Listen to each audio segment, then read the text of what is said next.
Most beginner gardens fail before spring even really starts. Not because people don't try, but because they make the same simple mistakes every year. Here are 5 spring gardening mistakes beginners make and how to avoid them. The first mistake is starting too early. As soon as the weather feels warm, people rush to plant, but soil temperature matters more than the calendar. Cold soil slows root growth and can kill young plants after a late frost. The second mistake is overwatering. Many beginners think more water means faster growth, but too much water actually suffocates roots. If the soil is always wet, plants struggle to survive. Mistake number 3 is planting in the wrong location. Most vegetables and herbs need more sunlight than beginners expect. Bright shade isn't the same as full sun, and without light, plants grow weak and slow.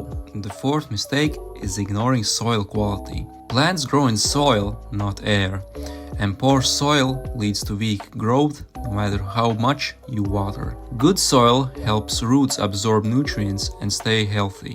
The final mistake is planting too much at once. Excitement leads to overcrowded gardens that are hard to manage. A small, successful garden always beats a big, overwhelming one. If you avoid these 5 mistakes, you're already ahead of most beginner gardeners. I made a free beginner gardening checklist that covers what you need to do before you plant. You'll find the link in the description.